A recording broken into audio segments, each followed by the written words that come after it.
Deuteronomio capítulo 16. Moisés continúa con el discurso que está dando al pueblo, uno de los varios discursos que da, justamente antes de entrar en la tierra prometida, y Moisés es un tanto repetitivo. Yo siento que es como la desesperación que de repente puede tener alguna persona, ya anciana como es en este caso Moisés, y que sabe que su pueblo va a entrar a la tierra prometida y que es muy probable que se olviden de las cosas que les están diciendo. Entonces lo que les dice Moisés se los dice una vez y otra vez y otra vez, y cada discurso que tiene otra vez Moisés vuelve a repetirle las cosas importantes. Entonces cuando nosotros leemos aquí algo de esa repetición de Moisés, es porque Moisés está insistiendo sobre lo que es vital y que desafortunadamente el pueblo de Israel quebrantó y no siguió los mandamientos del Señor a pesar de tanta repetición que hubo. El Señor siempre nos está repitiendo las cosas porque sabe que somos gente de corazón duro y de cabeza dura y quiere penetrar a nuestro corazón. Entonces continúa diciendo aquí acerca de las fiestas que tienen que guardar, que ya estaban en la ley, ellos ya lo sabían, pero Moisés está a punto de entregar el mando a Josué y está nuevamente diciéndole a la gente lo que tienen que hacer. Dice, tienen que guardar el mes de Abib y hacer Pascua a Jehová tu Dios, les dice. Porque en el mes de Abib te sacó Jehová tu Dios de Egipto de noche.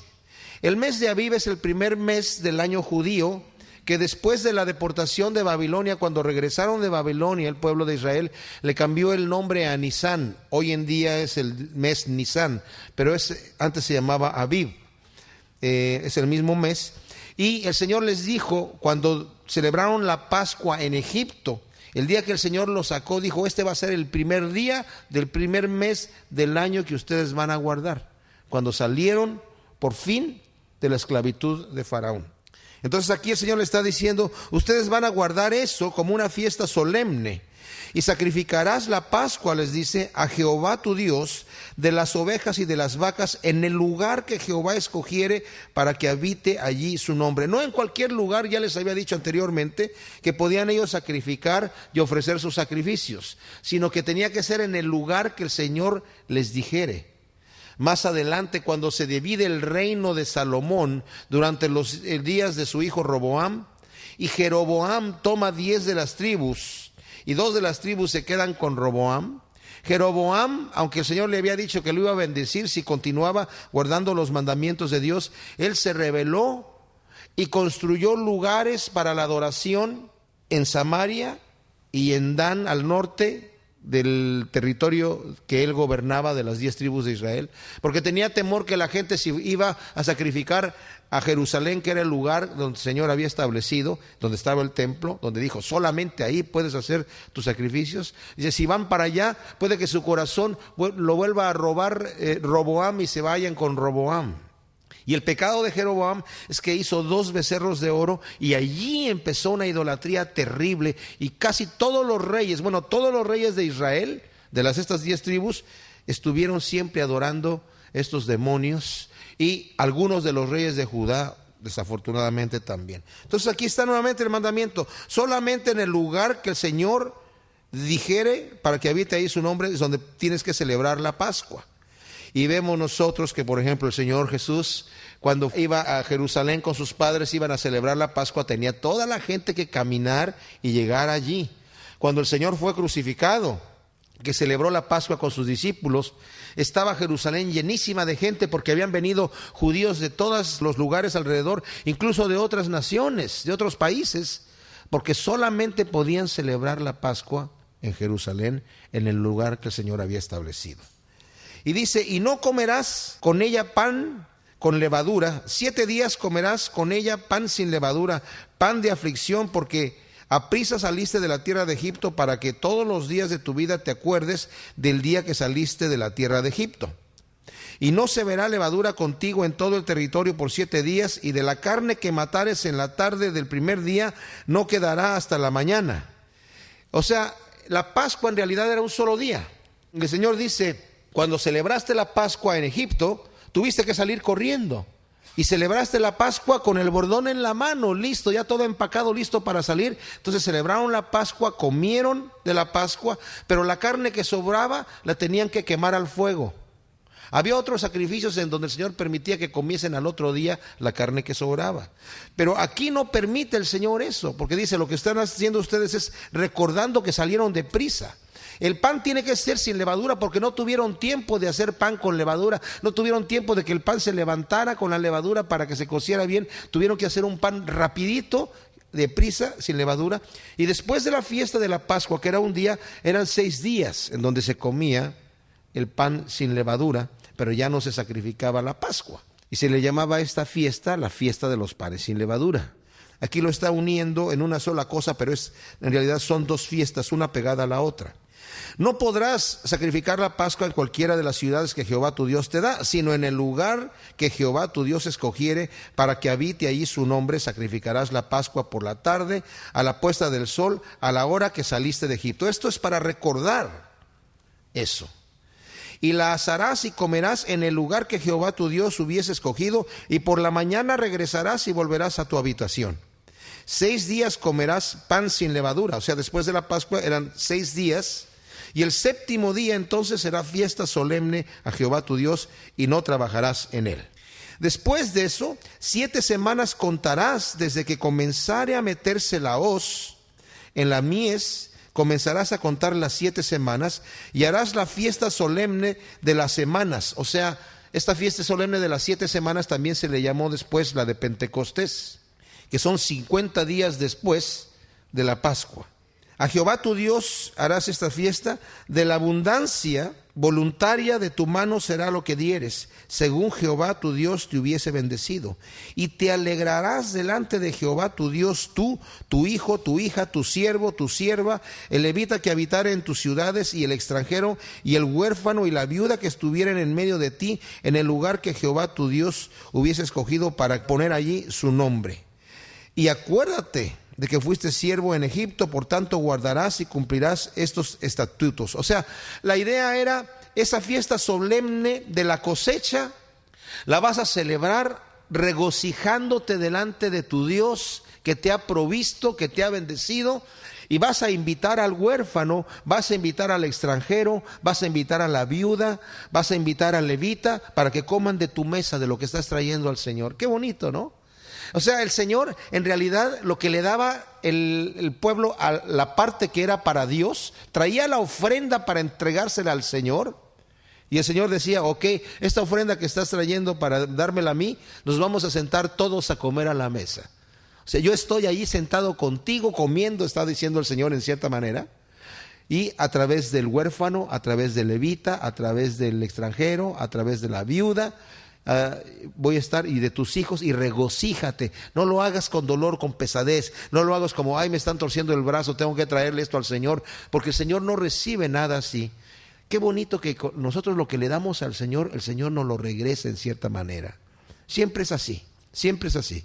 Y el Señor lo que quiere es que tengamos una relación con Él feliz, de gozo, de fiesta todo el tiempo.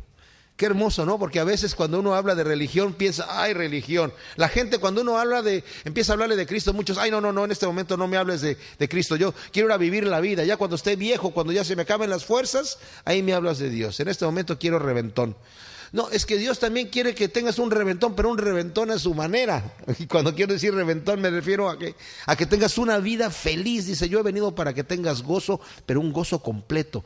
El reventón que te das en el pecado es algo que te daña y que daña a la demás gente. Pero la felicidad y el gozo, la manera en que te regocijas delante de Dios, es para beneficio tuyo y para beneficio de todos los demás. Pero nuestra mente torcida, que piensa al revés, quiere seguir disfrutando el pecado que daña a mucha gente y nos daña a nosotros también. Entonces dice el Señor, acuérdate que fuiste siervo en Egipto y por tanto vas a guardar estos estatutos, porque es una fiesta solemne, ya no eres siervo más, ahora estás libre. La fiesta solemne de los tabernáculos harás por 7 días, dice el versículo 13, cuando hayas hecho la cosecha de tu era y de tu lagar, y te alegrarás en tus fiestas solemnes, tú, tu hijo, tu hija, tu siervo, tu sierva, y el levita, el extranjero, el huérfano y la viuda que viven en tus poblaciones. 7 días celebrarás la fiesta solemne a Jehová tu Dios en el lugar que Jehová escogiere, porque te habrá bendecido Jehová tu Dios en todos tus frutos y en toda la obra de tus manos, y estarás verdaderamente alegre. Esta fiesta de los tabernáculos era una fiesta en donde la gente recordaba que había vivido en tabernáculos o tiendas en el desierto, que cada vez que acampaban tenían que armar su tienda, poner las estacas y acomodarse bien, y dormía la familia ahí. Y la idea acá era que la gente viniera también y pusiera las tiendas afuera de la ciudad y hacía sus sacrificios, y aunque la gente tuviera su casa en la ciudad, tenía que poner su tienda fuera de la ciudad, más todos los que venían extranjeros que venían de afuera, venían también ahí y ponían sus tiendas, y la gente que traía su ofrenda también se regocijaba con el extranjero, con la viuda, con el huérfano, con el siervo, con el pobre, con el rico, con el levita, y era una gran fiesta. Dice, te vas a alegrar y vas a comer de la comida que están teniendo allí con el Señor tu Dios, y luego te vas a recoger a tu tienda y vas a estar ahí celebrando esa fiesta por 7 días. Es una fiesta solemne. Qué bonito. Me gusta cómo el Señor dice, yo quiero que mi pueblo venga conmigo a festejar las cosas de la bendición que yo le doy. Esta fiesta de los tabernáculos es una fiesta para darle gracias a Dios por la bendición que te ha dado en el año, dice aquí. Ahora, hay gente que hoy en día quiere celebrar la fiesta hoy en día de tabernáculos. Incluso estaba yo leyendo en internet y decían que algunos cristianos dicen, si el Señor Jesucristo celebró la fiesta de los tabernáculos y Pablo celebró la fiesta de los tabernáculos, y Pablo dijo, sed imitadores de mí como yo soy de Cristo, y tú no celebras la fiesta de los tabernáculos, se me hace que no estás obedeciendo a Dios. El problema con eso, ¿verdad?, es que fíjense lo que dice aquí: 3 veces cada año aparecerá todo varón delante de Jehová tu Dios en el lugar que Él escogiere. O sea, yo no puedo celebrar la fiesta del tabernáculo si ya no existe el templo del Señor. ¿Me entienden? O sea que está un poquito fuera de... Bueno, cada quien piensa como piensa. Pero dice aquí, en el lugar que Él escogiere, la fiesta solemne de los panes sin levadura, la fiesta solemne de las semanas, y en la fiesta solemne de los tabernáculos también. Y ninguno se presentará delante de Jehová con las manos vacías, cada uno con la ofrenda de su mano, conforme a la bendición que Jehová tu Dios te hubiese dado. No dice cuánto, no dice cuánto. Y yo creo que aquí es algo que nosotros debemos analizar nuestro corazón. Cuando damos al Señor, le damos de la abundancia que Él nos ha dado. No para hablar de porcentajes, sino para hablar de agradecimiento en nuestro corazón. ¿Qué tan agradecidos estamos a Dios de sus bendiciones, verdad? Y aquí el Señor...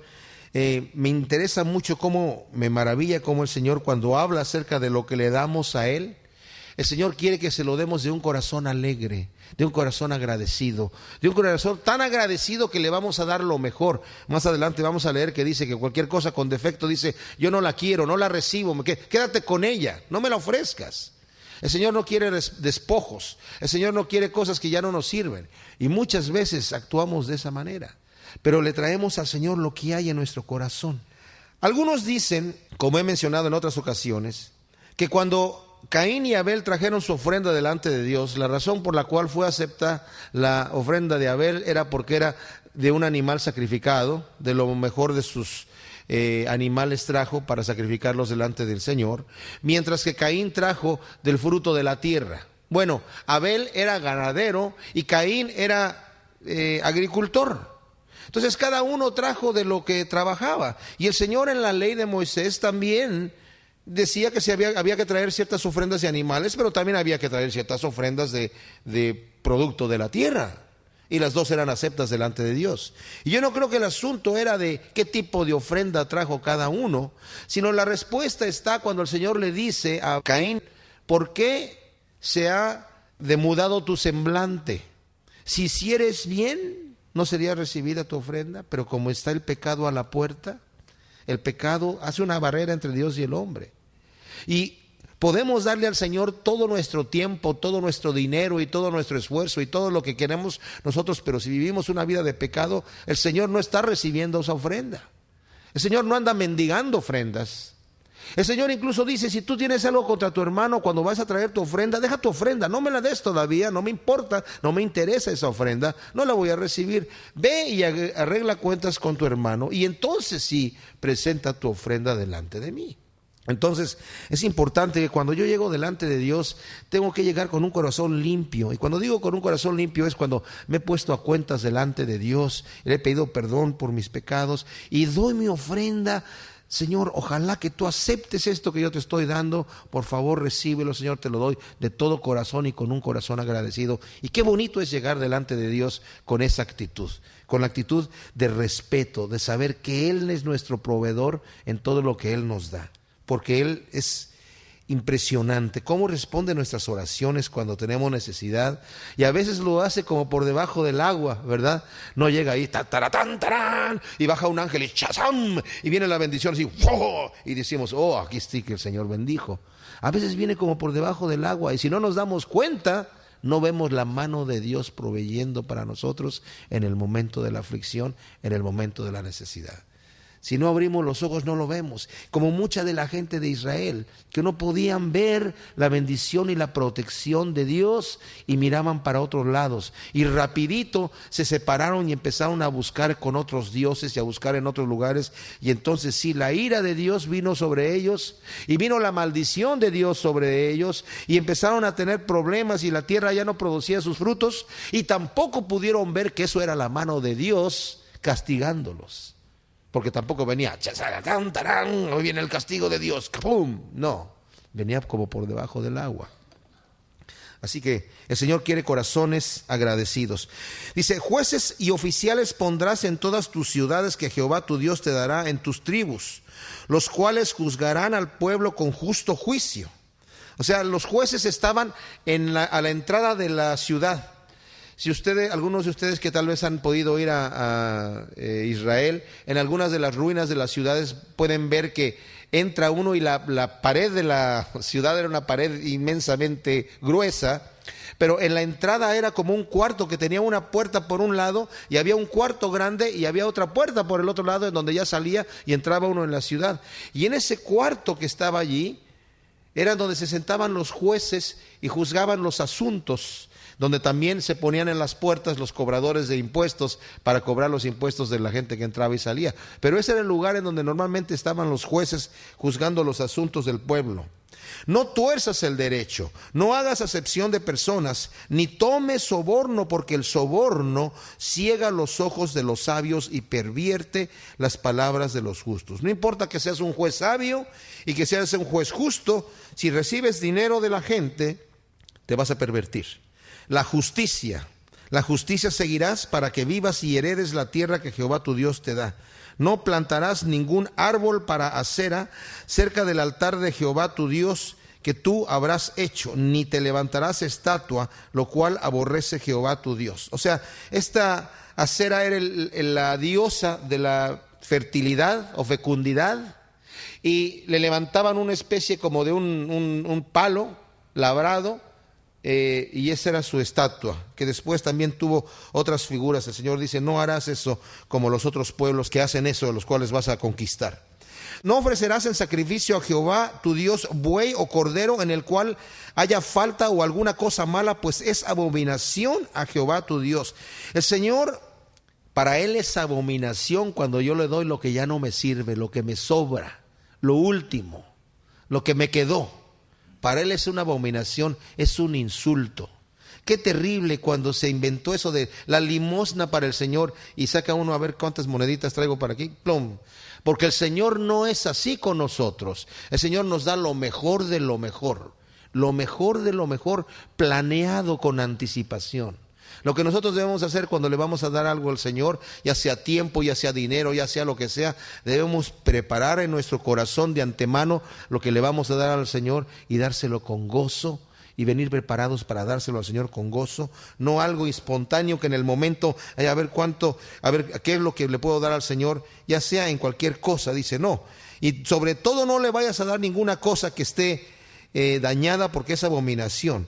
Cuando se hallara en medio de ti, en alguna de tus ciudades que Jehová tu Dios te da, hombre o mujer que haya hecho mal ante los ojos de Jehová tu Dios y traspasado su pacto, y que hubiere ido y servido a dioses ajenos, y se hubiese inclinado a ellos, ya sea al sol, a la luna, o a todo el ejército del cielo, lo cual yo he prohibido, y te fuere dado aviso, y después que oyeres hubieses indagado bien, la cosa pareciere de verdad cierta, que tal abominación ha sido hecha en Israel, entonces sacarás a tus puertas al hombre o a la mujer que hubiere hecho esta mala cosa, sea hombre o mujer, y los apedrearás, y así morirán.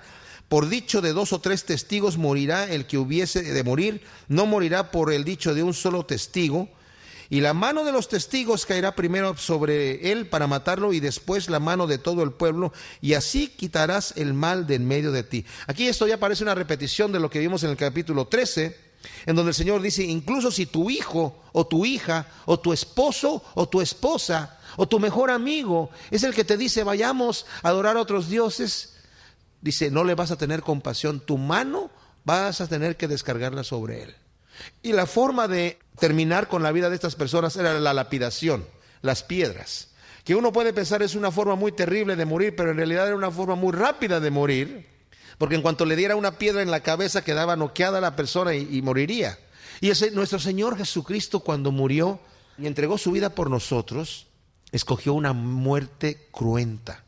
La cruz era la tortura más grande que se conocía en aquel entonces. Pudo haber muerto decapitado, pero no murió decapitado. El pueblo de Israel no tenía la crucifixión. Tenía en la ley, maldito el que sea colgado en un madero, pero ninguno podía morir por crucifixión. Todos eran apedreados, absolutamente, excepto cuando la hija de un sumo sacerdote se prostituía, tenía que morir quemada. Esas eran las únicas 2 formas de muerte. Y la quemada era la cosa más grande por la deshonra que trajo al sumo sacerdote, por prostituirse. Pero todos los demás eran por lapidación. Como los judíos no podían matar al Señor crucificado y querían torturarlo, lo entregaron en manos de pecadores de los romanos.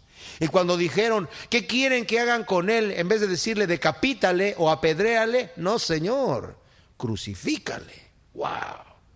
Cuánto odio y cuánta maldad en el corazón del pueblo de Dios, que Dios había escogido para entregar a su Mesías a ser torturado con una muerte tan cruenta, ¿verdad? Terrible. Cuando alguna cosa fuese difícil en el juicio, entre una clase de homicidio y otra, entre una clase de derecho legal y otra, y entre una clase de herida y otra, y en negocios de litigio en tus ciudades, entonces te levantarás y recurrirás al lugar que Jehová tu Dios escogiere, o sea, al templo o donde estaba el tabernáculo, y vendrás a los sacerdotes levitas y al juez que hubiese en aquellos días, y preguntarás a ellos, y ellos te enseñarán la sentencia del juicio. Harás según la sentencia que indiquen los del lugar que Jehová escogiere, y cuidarás de hacer según todo lo que te manifiesten, según la ley que te enseñen, y según el juicio que te digan harás. No te apartarás ni a diestra ni a siniestra de la sentencia que te declaren. Y el hombre que procediere con soberbia, no obedeciendo al sacerdote que está para ministrar allí delante de Jehová tu Dios, o al juez, el tal hombre morirá, y quitarás el mal de en medio de Israel, y todo el pueblo oirá y temerá y no se ensoberbecerá. O sea, la pena capital aquí y la forma tan dura del juicio que había era para evitar que se multiplicase la maldad. Ojalá nuestros jueces pudiesen escuchar esto, porque le tienen tanta compasión y le dan tantos derechos al criminal, que parece que hoy en día tiene más derecho el criminal que la víctima en los juicios, y por eso las cárceles están llenas y continúan llenándose de gente, porque no se castiga el crimen, desafortunadamente.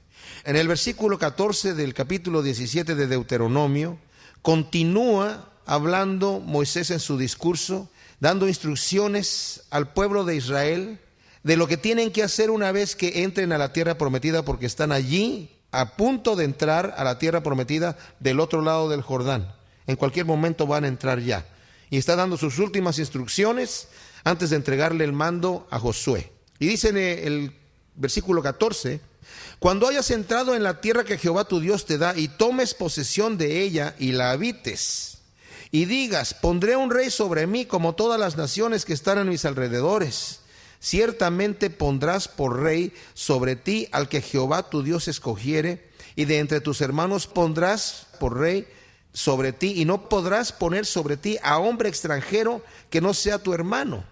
Ahora, aquí está profetizando Moisés, porque el pueblo de Israel entró primero con jueces que gobernaban al pueblo de Israel. Y el último fue Samuel, que era un profeta. Pero los jueces estaban gobernando de parte de Dios. Realmente Dios era el que estaba gobernando. Pero cuando Samuel ya estaba viejo, como sus hijos no estaban dando buen testimonio, el pueblo le dijo a Samuel: queremos tener un rey como las demás naciones. Y le pareció muy mal a Samuel este detalle, porque en cierta forma estaban diciendo: ya no queremos que Dios nos gobierne, sino queremos un rey, con toda la pompa, con todo el lujo. Y vemos cómo salen a pelear con sus carros y con oro y con todas esas cosas, y nosotros humildamente salimos a pelear, aunque ganamos las batallas. Queremos rey como las otras naciones. Le pareció mal a Samuel y fue con el Señor, y el Señor le dijo: no te sientas mal, Samuel, que no es a ti al que te están quitando, es a mí al que están rechazando como rey. Pero quieren rey, yo les voy a dar rey. Y les dijo Samuel: si van a querer rey, el rey va a tomar lo mejor de sus productos, lo mejor de sus mujeres, lo mejor de sus tierras y de sus riquezas, porque le van a tener que pagar mucho tributo. No importa, queremos rey. Bueno, entonces tienen que hacer lo que el Señor dijo.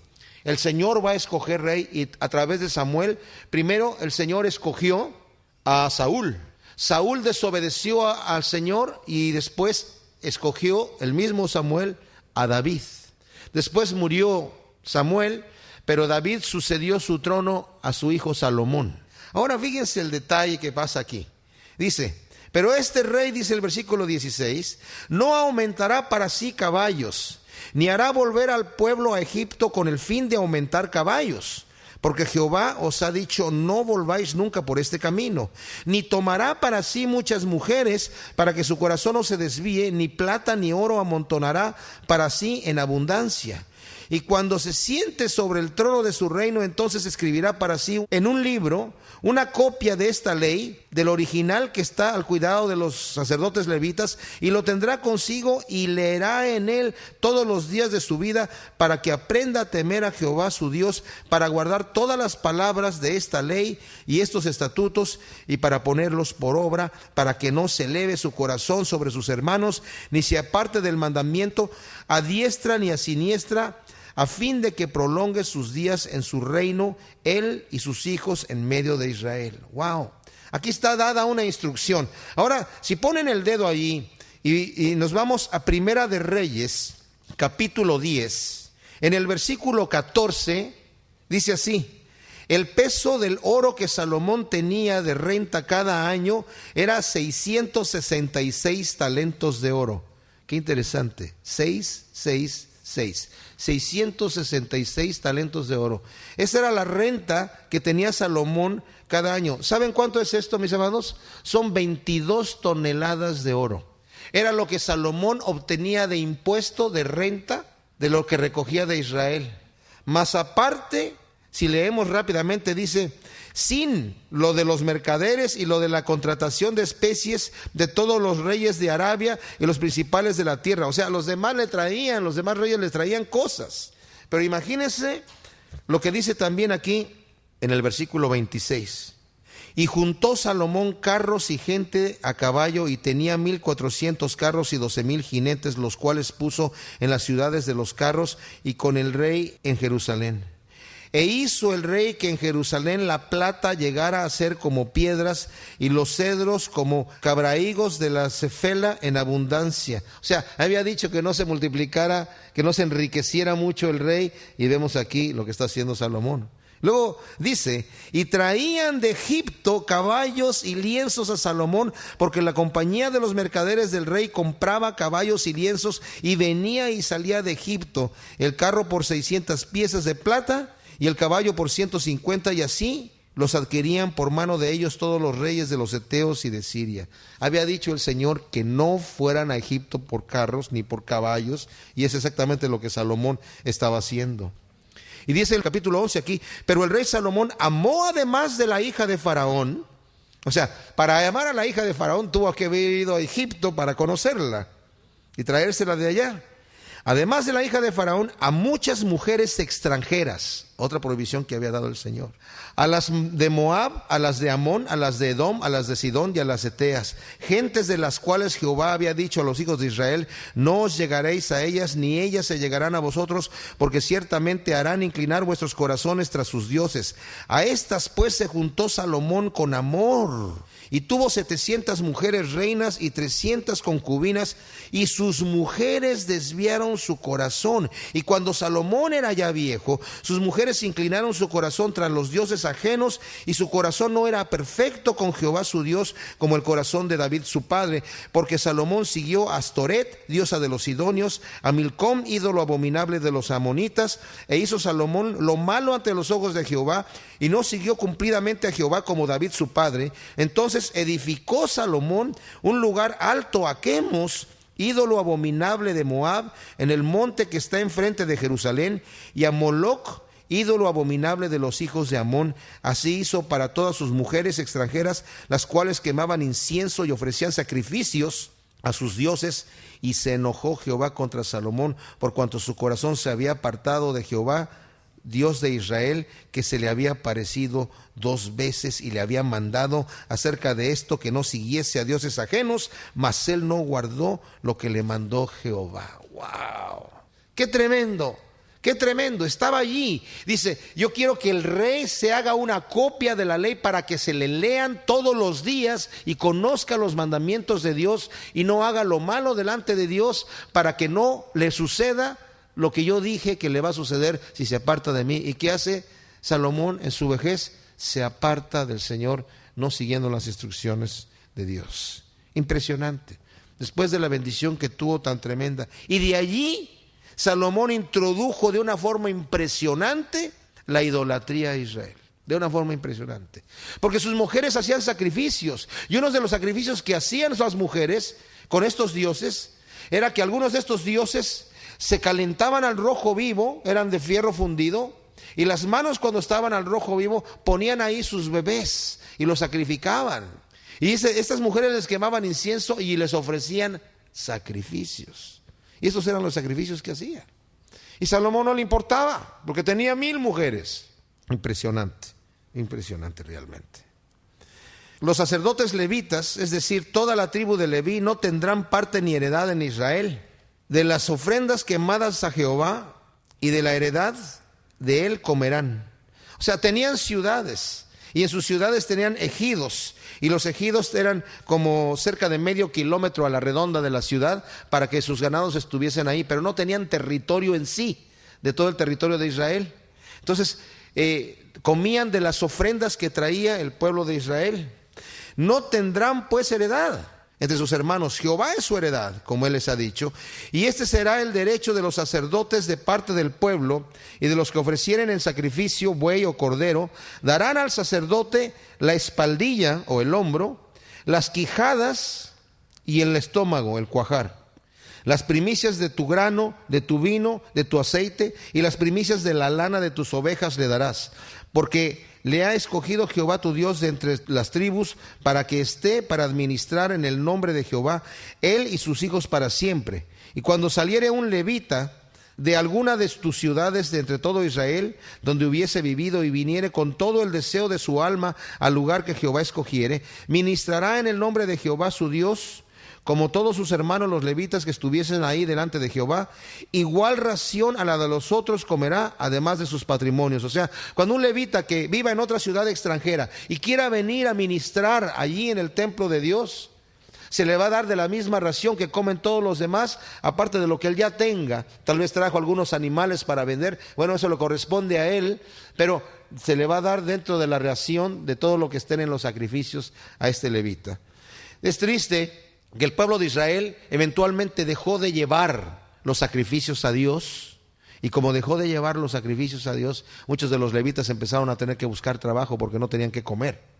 Y el Señor reprendió eso duramente al pueblo de Israel, porque dijo: yo los he puesto para que ellos cuiden el templo y que vivan de las ofrendas de los demás, y ustedes no han traído sus ofrendas para ellos, y ellos han tenido que irse a trabajar. Cuando entres en la tierra que Jehová tu Dios te da, no aprenderás a hacer según las abominaciones de aquellas naciones.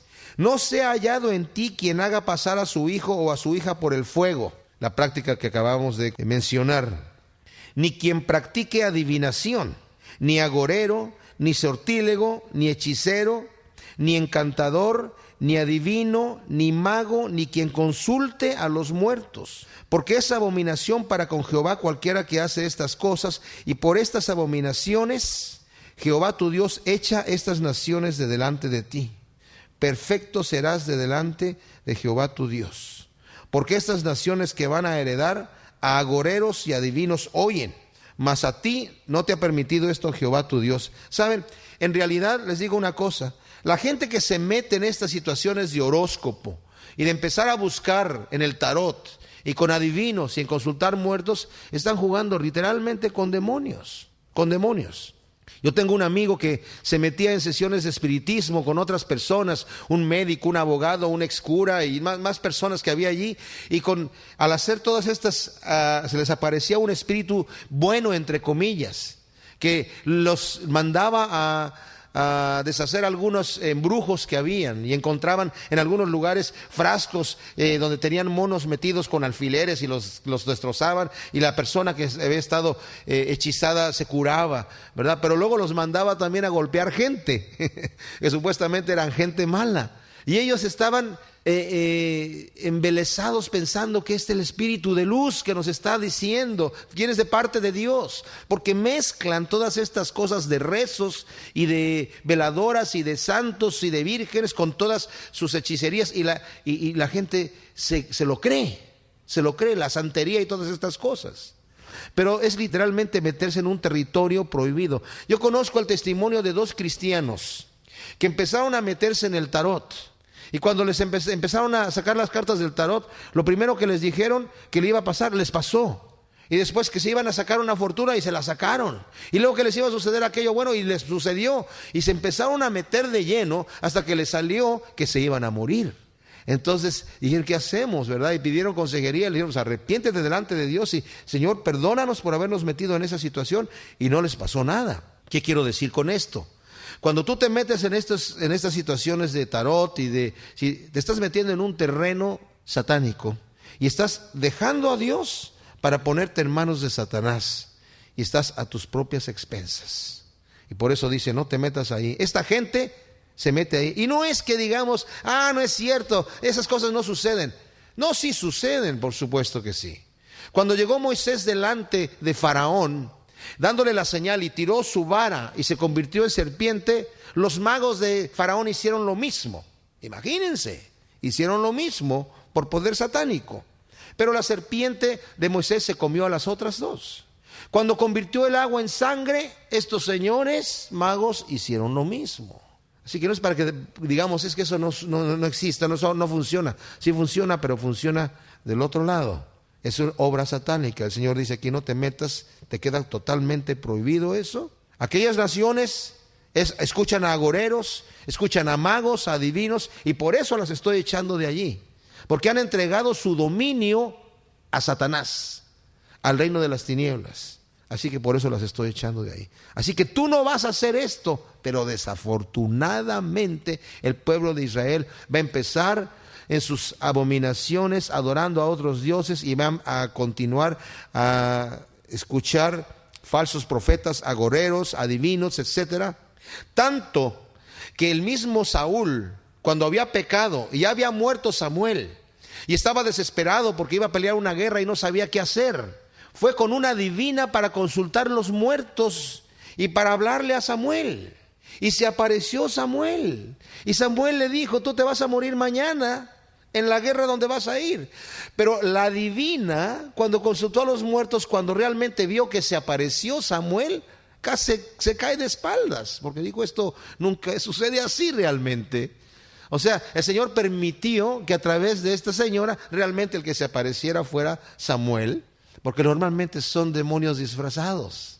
Ay, pero es mi mamá y estoy viendo que se oye como mi mamá, y es mi abuelita y se oye como mi abuelita, y es mi hija y se oye como mi hija. Pero no, Señor, son demonios disfrazados. Profeta en medio de ti, de tus hermanos como yo, te levantará Jehová tu Dios. A él oiréis, conforme a todo lo que pediste a Jehová tu Dios en Horeb, el día de la asamblea, diciendo: no vuelva yo a oír la voz de Jehová mi Dios, ni vea yo más este gran fuego, para que no muera. Jehová me dijo: han hablado bien en lo que han dicho. Profeta les levantaré de en medio de sus hermanos como tú. Pondré mis palabras en su boca, y él les hablará todo lo que yo le mandare. Mas cualquiera que no oyere mis palabras que él hablare en mi nombre, yo le pediré cuenta. Ahora, todos los judíos interpretan este versículo como refiriéndose al Mesías. El profeta que es semejante a Moisés, que va a levantar el Señor, es el Mesías. Esa es la referencia, y es la referencia correcta. Cuando Juan el Bautista estaba en la tierra, le preguntaron: ¿eres tú el Mesías? Y dijo: no, no soy. ¿Eres tú Elías? No, tampoco. ¿Eres tú el profeta? Este profeta. No, no soy tampoco. Entonces, ¿quién eres tú? Yo soy la voz que clama en el desierto. Eso dijo Juan el Bautista. Ahora es interesante. Este profeta viene a revelarnos cosas de Dios. Cuando Cristo vino, nos reveló el corazón de Dios. Cristo, haciéndose hombre, mis amados, nos reveló lo que había en el corazón de Dios. ¿Y qué había en el corazón de Dios? ¿Qué nos reveló Jesucristo? Que Dios nos ama con un amor que nosotros no podemos ni entender. Por eso mucha gente dice: no, hay que el Dios del Antiguo Testamento y el Dios del Nuevo Testamento. No hay dos dioses, es el mismo Dios. El mismo Dios de misericordia, el mismo que le dijo a Moisés: yo soy fuerte, misericordioso y piadoso, que perdona la maldad, la iniquidad y el pecado, pero que de ninguna manera tendré por inocente al malvado. Yo soy misericordioso, perdono la ofensa, perdono la iniquidad, la maldad y el pecado. Ese es nuestro Dios.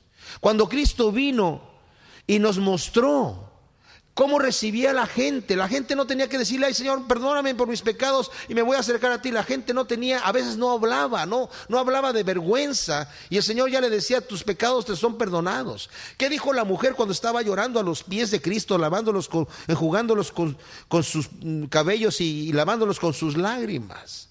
No dijo nada. Y el Señor le dijo: tus pecados te son perdonados. La mujer adúltera: ve y no peques más, tus pecados te son perdonados. El paralítico que lo estaba descendiendo por el techo: tus pecados te son perdonados. El hombre no habló, pero el Señor sabía lo que había en su corazón.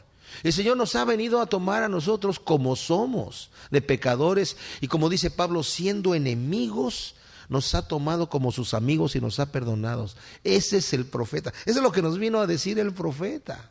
Nos vino a decir el profeta que no necesitamos ser religiosos para entrar en el reino de los cielos, que no necesitamos ser perfectos. Es más, dijo: yo vine por los que están enfermos, y no por los que se creen que están sanos, sino por los que están enfermos, por los que se reconocen enfermos, por los que se atreven a decir: Señor, yo no sé qué hacer por mi condición.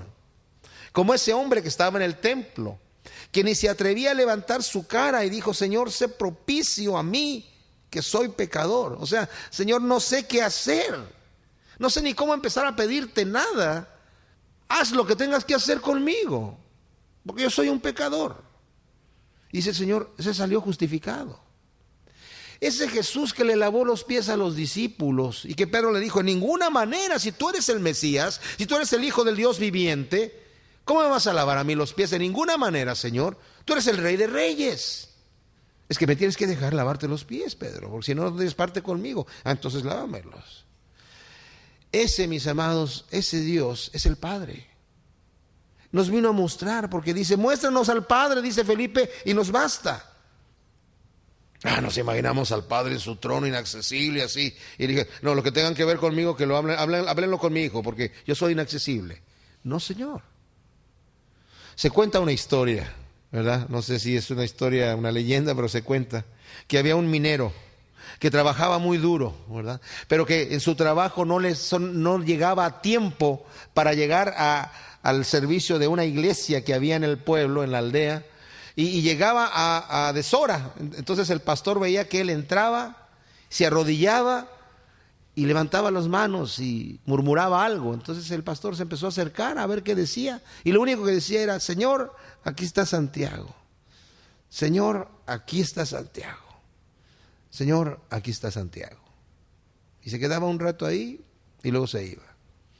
Y cuando volvía a salir de trabajar, otra vez todo lleno de carbón y todo el asunto, llegaba a la iglesia, se hincaba, no había nadie, el pastor se acercaba y oía: Señor, aquí está Santiago. En una de esas hubo un derrumbe en la mina y murió Santiago. Entonces lo trajeron y hicieron el velorio y todo allá en la iglesia. Y esa noche el pastor tuvo un sueño. Y en su sueño vio que Santiago iba subiendo unas escaleras hacia el trono blanco que había ahí arriba, y los ángeles cantando, volando alrededor, por arriba y por abajo y alrededor de las escaleras, y Santiago solamente iba subiendo esas escaleras.